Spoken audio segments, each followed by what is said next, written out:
ایک قوم تھی جن کے لوگ پہاڑوں سے بھی زیادہ بڑے تھے. ان کی عمارتیں آسمان سے باتیں کرتی تھیں.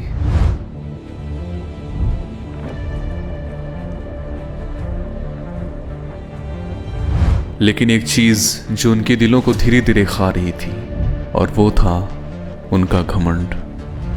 ساری زمین ہماری غلامی کرے گی.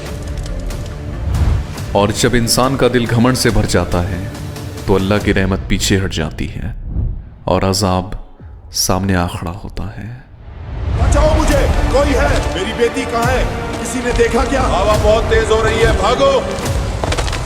یہ قرآن کی وہ کہانی ہے جہاں طاقت کا نشہ عبادت بھلا گیا اور جہاں ہواؤں نے انسانی گھمنڈ کا وجود مٹا دیا. یہاں سے بھاگو. میری بیٹی نہیں مل رہی. یہ کہانی ہے قوم عاد کی.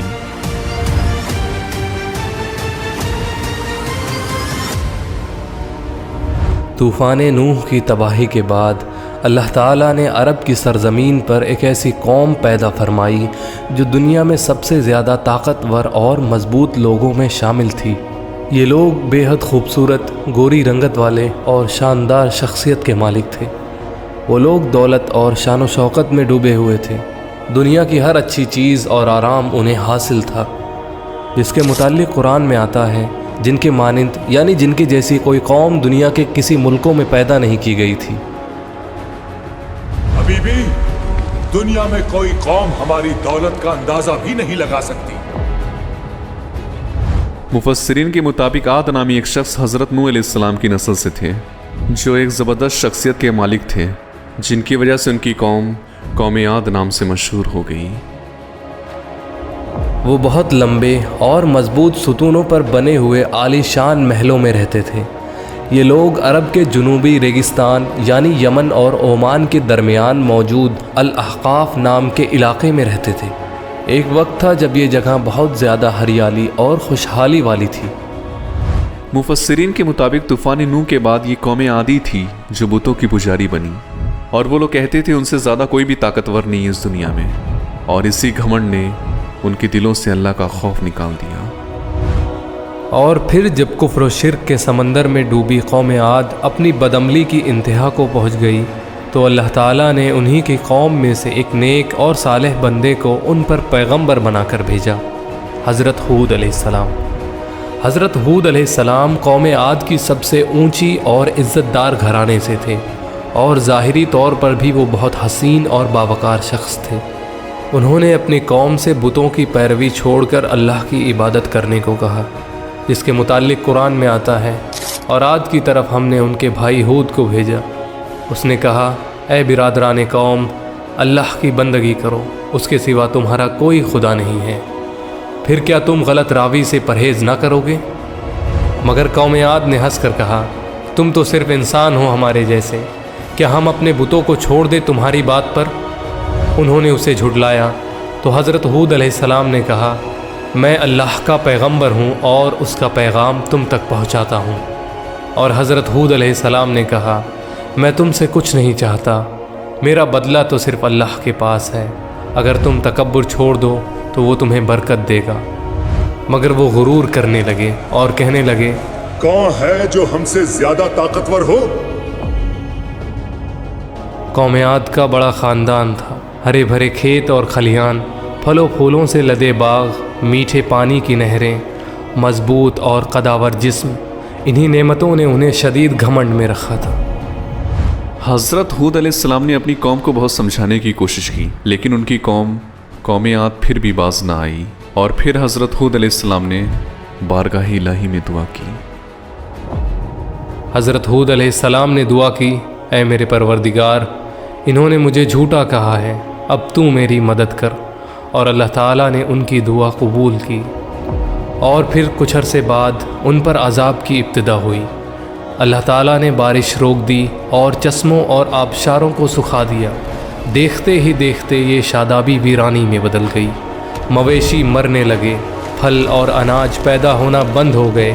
پوری قوم خشکی کا شکار ہو کر بدحال اور پریشان ہو گئی. یہ سلسلہ 3 سال تک چلتا رہا. یہ پریشانی نبی سے دیکھی نہ جاتی تھی. وہ اپنی قوم کو مسلسل نصیحت کرتے اپنے رب سے معافی مانگو اور توبہ کرو، وہ تم پر آسمان سے رحمت برسائے گا اور تمہاری طاقت اور قوت میں اضافہ فرمائے گا۔ مگر وہ کہنے لگے، تم ہمارے پاس کوئی دلیل نہیں لائے، ہم نہ تو تمہارے کہنے پر اپنے معبودوں کو چھوڑنے والے ہیں اور نہ ہی تم پر ایمان لانے والے ہیں۔ اور پھر ان لوگوں میں سے 70 سرگردہ افراد مکہ مکرمہ پہنچے، اور وہ لوگ وہاں 1 ماہ تک رہے اور بارش کے لیے دعا کرتے رہے۔ اللہ تعالیٰ نے 3 رنگوں کے بادل بھیج دیے، سفید، سرخ اور سیاہ۔ پھر آسمان سے ندا آئی، ان میں سے ایک منتخب کر لو۔ انہوں نے سیاہ بادل کو منتخب کر لیا، انہیں لگا یہ خوب بارش برسانے والا ہے۔ پھر ندا آئی، تو نے بربادی اور ہلاکت کو پسند کر لیا ہے۔ اس کے بعد اللہ تعالیٰ نے سیاہ بادل کو قوم عاد کی طرف بھیج دیا۔ پھر انہوں نے دیکھا ایک بڑا سا بادل ان کی وادیوں کی طرف آ رہا تھا۔ انہوں نے ہنس کر کہا، یہ تو بارش دینے آیا ہے، جس کے متعلق قرآن میں آتا ہے۔ پھر جب انہوں نے اس عذاب کو اپنی وادیوں کی طرف آتے دیکھا تو کہنے لگے، یہ بادل ہے جو ہم کو سیراب کر دے گا، بلکہ یہ وہی چیز ہے جس کی تم جلدی مچا رہے تھے۔ یہ ہوا کا طوفان ہے جس میں دردناک عذاب چلا آ رہا ہے۔ اللہ تعالیٰ نے یہ عذاب 8 دن اور 7 راتوں تک مسلسل جاری رکھا۔ اس آندھی نے کسی کو بھی زندہ نہ چھوڑا، گھر، قلعے، محل سب کچھ مٹی کے ڈھیر بن گئے، اور ان کے جسم ہوا میں اڑ گئے، ان کے نام و نشان نہ رہے۔ اور جب عذاب رکا تو وہاں صرف خاموشی تھی۔ اللہ تعالیٰ نے یہ عذاب 8 دن اور 7 رات تک مسلسل جاری رکھا۔ اس آندھی نے کسی کو زندہ نہیں چھوڑا، غار، پہاڑ، محلات اور قلعوں کے اندر سب کچھ فنا کر دیا گیا۔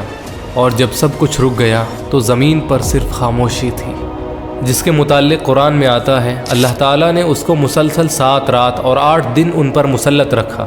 تم وہاں ہوتے تو دیکھتے کہ وہ وہاں اس طرح پچھاڑے پڑے جیسے وہ کھجور کے بوسیدہ تنے ہوں۔ قوم عاد صرف ایک کہانی نہیں، یہ ایک نشانی ہے ان سب کے لیے جو اپنی قدرت پر فخر کرتے ہیں اور اپنے رب کی قدرت بھول جاتے ہیں۔ اللہ تعالیٰ نے انہیں دنیا میں رسوا کر دیا تاکہ آنے والی نسلیں سمجھ سکیں کہ جب انسان اپنا خدا بن جائے تو ہوا بھی اس کے خلاف چلنے لگتی ہے۔ تکبر انسان کا سب سے بڑا عذاب ہے اور توحید اس کا سب سے بڑا انعام۔ قوم عاد تو چلی گئی، ان کی عمارتیں، ان کا غرور سب کچھ مٹی میں مل گیا، ان کے نشان تک مٹ گئے، لیکن ان کا سبق قرآن میں آج بھی زندہ ہے۔ سبسکرائب